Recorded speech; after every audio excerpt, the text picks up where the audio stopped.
There are ways and means to be with Babaji.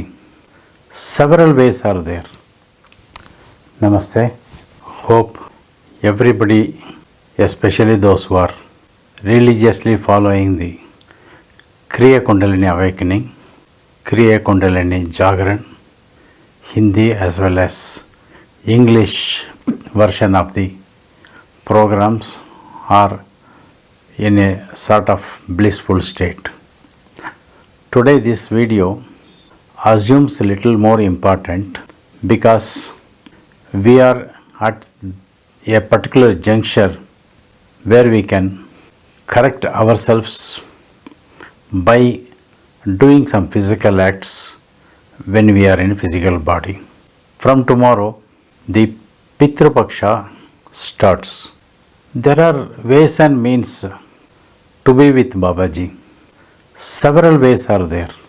But ultimately, what Mahavatar Babaji expects from us, as I have been repeatedly telling you, repeatedly telling me, repeatedly telling our WhatsApp group members, repeatedly telling those who are calling us, repeatedly telling those clients who come to me for astrological consultation and seek remedies, that the biggest sin, if at all we are carrying, is the Pitru Karmas, the Runa to Pitrus.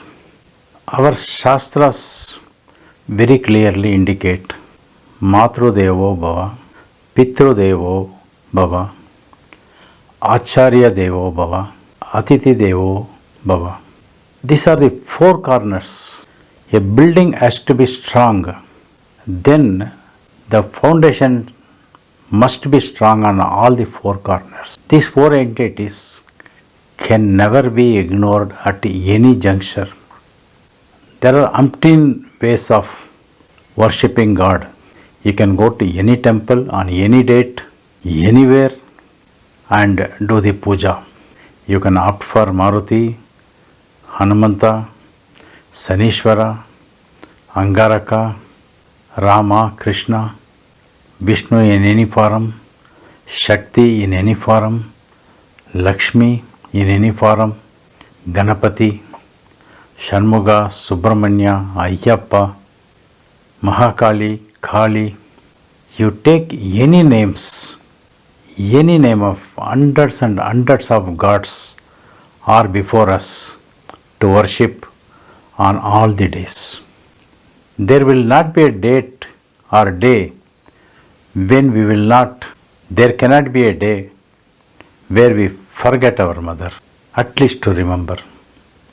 Similarly, the Acharyas, the Gurus, the Margadarshis, the people who bear torch on our path, there are umpteen number of ways and means to respect them.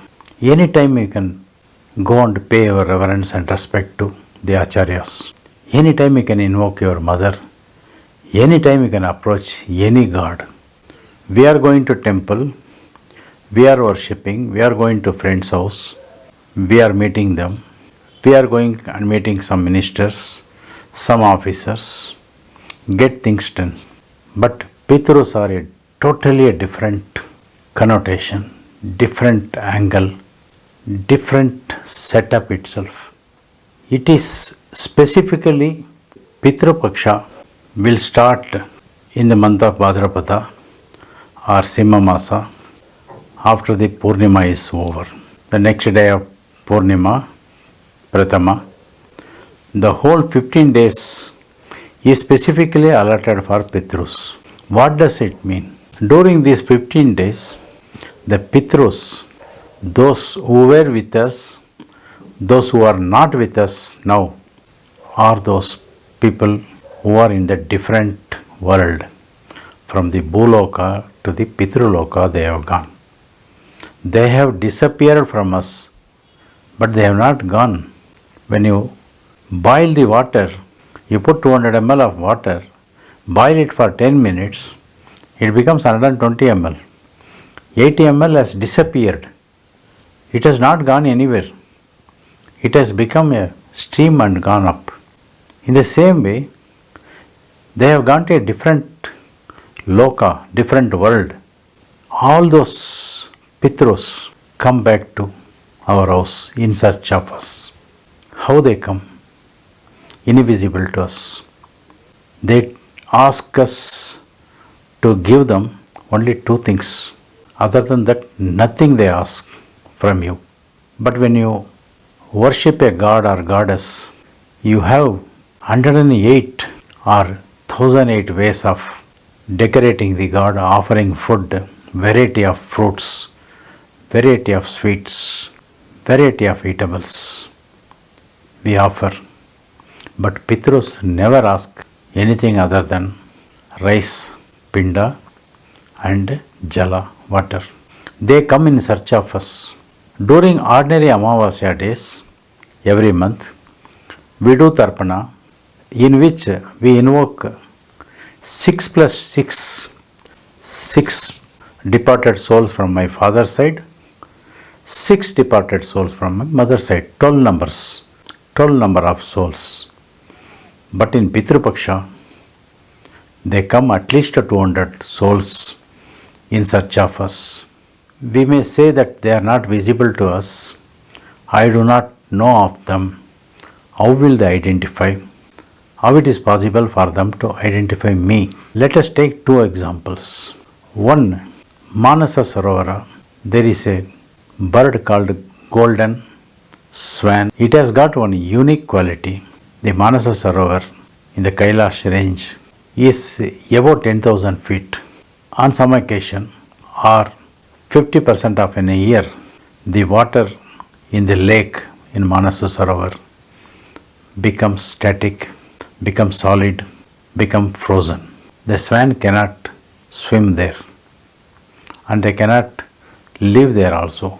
What they do, they come to the lower plateau, 10,000 feet below they come, and during the process they hatch egg and the egg becomes hen, by which period when the chicken swan is not able to fly, when the chicken swans are not even able to fly, the season opens up, water melts, and the mother swan flies back to Manasarovar lake, leaving the kids here only. After a few days, when the swan, the chicken swan, the kid, whatever it is, when it is able to fly, it goes and joins the mother. Can anyone imagine how it happens? Mother has left and already gone there. The swan has taken birth at a different place. They do not know the route. They do not know that they will have to fly 10,000 feet above, but still they go there and join. Not only that, in those days, whenever they graze the cows and calf, for the purpose of protecting the milk, all the cows will be parked in one barricaded area, which will be called as patti, and the calf left alone separately, independently for grazing. When the time comes for milking, at that time all the calf will be let loose and all will jump and go. Thousands of cows will be there, but each calf will exactly go to his or her mother to suck the milk. How it happens? How it is possible? In the same way, the Pitros, wherever we are, whether we are in a hotel, we are in a park, we are in a temple, we are in somebody's house, we are in our house, during these 15 days, they will come in search of us. In Mahalaya Paksha or Pitru Paksha, we do not go in search of Pitros or the ancestors. In fact, they come in search of us. During their arrival, If you are sitting in a bar, if you are sitting in a restaurant, if you are sitting in a friend's house, if you are sitting in some other place and enjoying, they may go and beg some other place. They will be deprived of their tasty food from their own descendants. Then they will go and join their friends. With their friends, they will go to some other house. They may get the food. But all the grace which was supposed to be befallen on us and our children will bountifully go to those persons who are offering. That is the reason during this Paksha we search and go and offer food or food grains, do dana dharma to the poor people, because we do not know. With those poor people, our own kith and kin who were Pitrus, who were ancestors for us, they could have gone there. We do not know, because it will be very difficult for us to identify. When a person is searching and coming to us, if we miss him, it is difficult for us to go and search, because during the Mahalaya Paksha or the Pitru Paksha, we do not go in search of the ancestors. The ancestors, our elders, have come here, taken a long journey and come here to bless us, grace us. But if we do not offer them water, jala and food, the pinda, then this act of our denouncement will not be accepted by Mahavatar Babaji. And even if we do Kriya Kundalini awakening or Kriya Kundalini Jagran, it will be nullified. It will not be accepted. We would have written the full answer papers, but when it goes as a theft piece or as a copied piece, it will not be accepted. Anybody seeing the answer paper will have all the answers for the questions raised, but the method of writing, method of answering was wrong, not as per the prescribed. So it will be considered in the same way, and our offerings may be rejected. And once the Pitrus are not happy, our gates are closed with Mahavatar Babaji. We are in a situation neither here nor there. So we have to take a decision where we stand, where we are going to stay, where we are going to be. All these things, so long we are alive, we are creating an awareness for us, we are given an answer by ourselves. The offerings made during Pitru Paksha, invoking the Pitrus, the forefathers, the departed ancestors, assumes so much importance in Sanatana Dharma, because no scripture has eliminated the worship of ancestors. We cannot find any scriptures of the Yor which has eliminated the worship of or offerings to the Pitrus, including the Upanishads. So much importance it assumes. If we are not able to offer our respect, at least during this period, we are going to depart on one day. We are going to join one day with them. The people who are around us will make us body the moment life stops. All our possessions, whatever we are holding, will be grabbed by them. If you have only one child, it won't fight. But that child also may have to fight legally when there is no death certificate, some document errors are there, when signatures are not done by us, various legal problems can be faced. But ultimately they will enjoy the property. During our presence, during our living periods, whatever the burden we are carrying, It is very much essential for us to unburden such burden on us. The most sacred dana, the most sacred donation, the most sacred offerings are the food offerings. Just we will invoke only one case. Just we will take only one straw from the recent happenings. The Mahabharata was the latest very big war which took place in the world. The most powerful person was Kunti Putra, Karna, who never said no to anyone. He is the most supreme entity in Mahabharata. None other than Karna come equal to Karna, because even Sri Krishna is not coming equal to him. Such a supreme character belongs to Karna. Karna even gives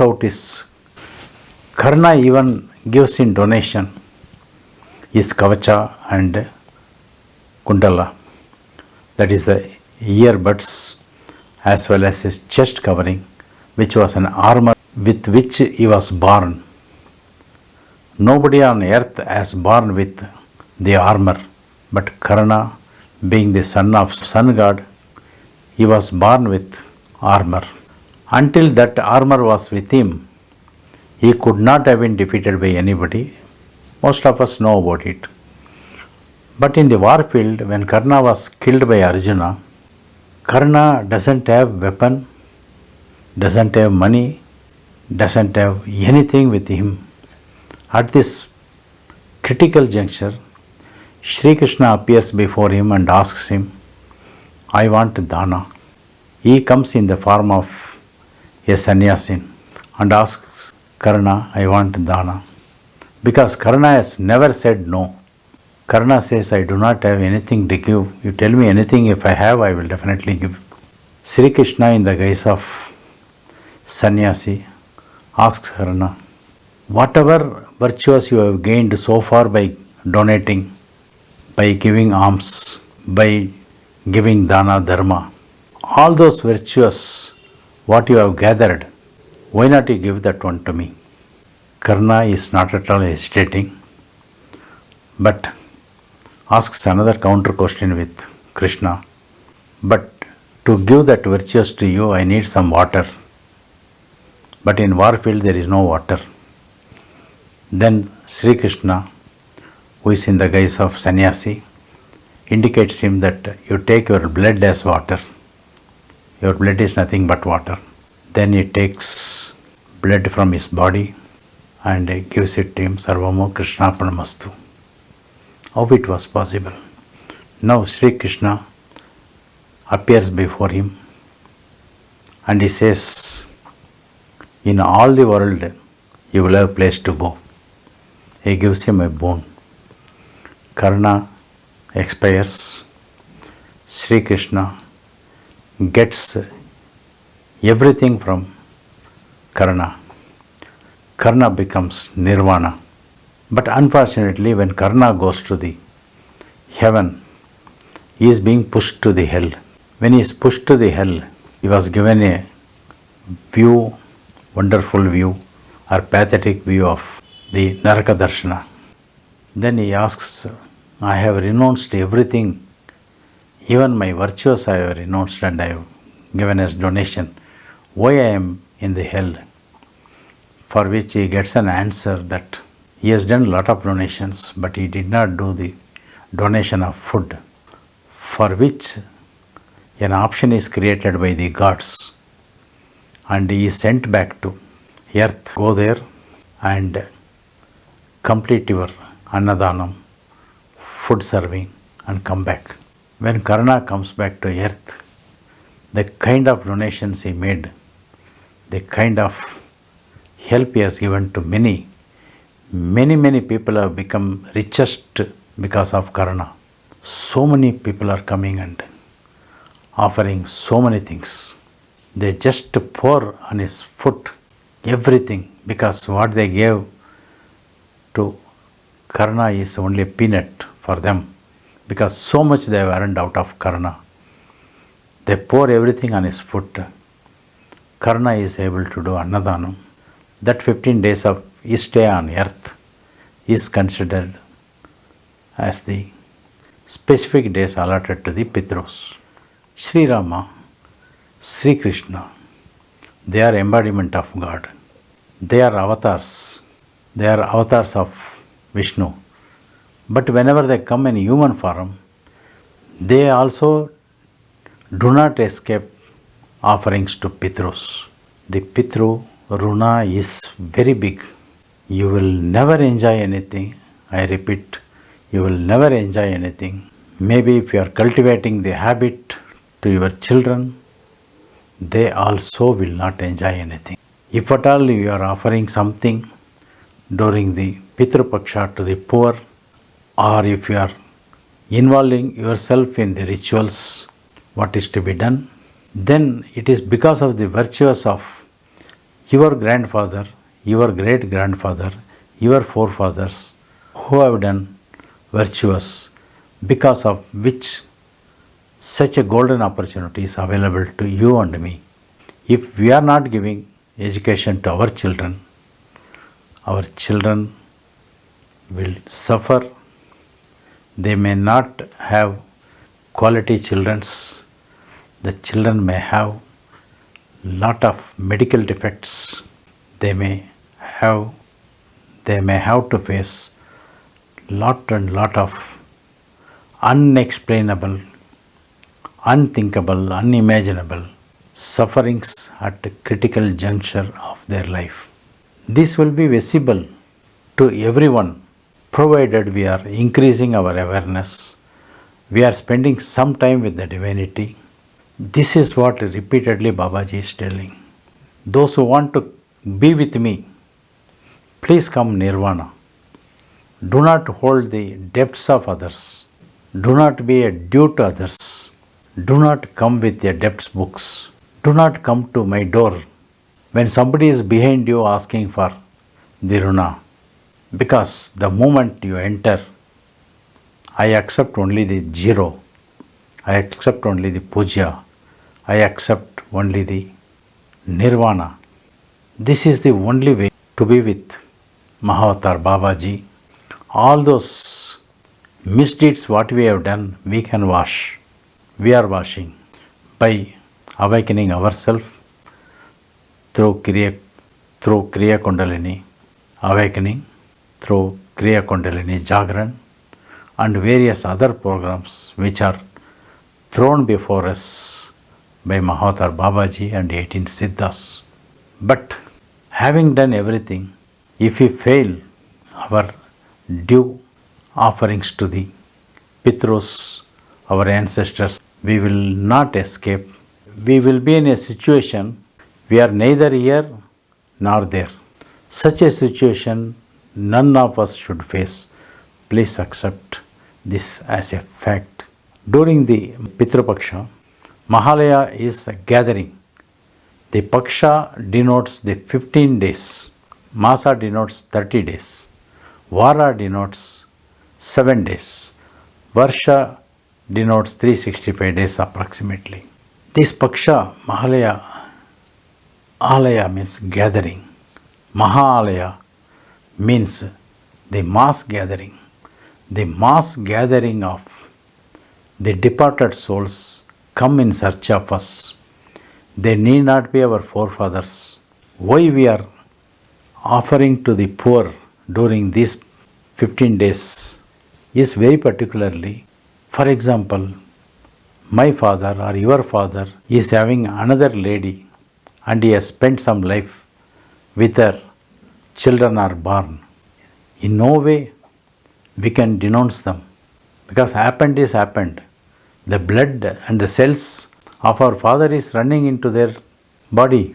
There are friends who may be our relatives. There are animals and birds which come under Karanya, Karuna, the sympathy. There are so many conditions, but in Kali Yuga, at least we can invoke ourselves to give something to the poor. There are different days denoted for different kind of departed souls. Sannyas in some days, the Akala Marana, the accidental death of departed souls. The woman, when husband is still alive, the woman's getting departed, who are called Sumangali, they have a very special status in the Vedas and in the Shraddha. All these acts, what we are doing, have to be done with full trust. Otherwise, it will not reach until unless we do it with a trust, it doesn't reach us at all. So, the best way, the only way available for us is the paying our runas, paying our debts to the departed souls, especially during the Paksha, the Pitru Paksha, which starts from Bhadrapada Masa or Sima Masa after the Paurnami, the 15 days. For the year 2020, it starts on 3rd of September 2020 and may end on 17th of September 2020. During these days, no need to go to any temple, no need to do any celebrations, no need to do any marriage, no need to go for any Upanayana, the sacred thread ceremony, the auspicious functions. Such of those things are to be avoided. But when you want to do a remedy for a removing of some afflictions, some Pitru-dosha, some Naga-dosha, some Durdevata obstructions, this is the best period. Without telling my clients, I am holding some remedies with me, because during this Pitru Paksha, when such remedies, the clients who are having obstruction on some Durdevatas, if the remedies are reached to the clients, the Pitrus, the forefathers, the departed souls who are happy will shower over and above the expected quantity of grace and remove the afflictions. Many diseases, many incurable diseases where the clients are suffering or their children are suffering who have come to us for remedy, such of those remedy will get empowered several times, because they will get the benediction of their forefathers, their ancestors from both the sides. Not only that, their forefathers, relatives and friends also will wish during this period. This is one area which one should not listen to the radicals. One should not listen to the logical thinking persons, because when death comes, we go alone. When problem comes, we face alone. When pain comes, we have to face alone. When corona attacks, we are secluded from others. Corona is only an indication. If I have a headache, it is I who should carry the headache. Not my daughter, not my son, not my wife, not my brother, not my sisters. So, keeping possession is of no use. We do not know what time the Kala Devata will call us. When we are alive, when the Paksha has come, it happens to be the right time for us to do some good deeds. By doing good deeds, we go to the Mahavatar Babaji, his doors will be opened. Swarga Swarna Ashrama, Gauri Shankar Pita, the fully renounced soul, Mahavatar Babaji is sitting there to embrace and accept as Nirvana. How a child runs without clothes on the body to the mother, like that he expects us to come to him. All the very best. Om Sadguru Babaji Namaha. Om सद्गुरु बाबाजी नमः। ओम सद्गुरु बाबाजी नमः।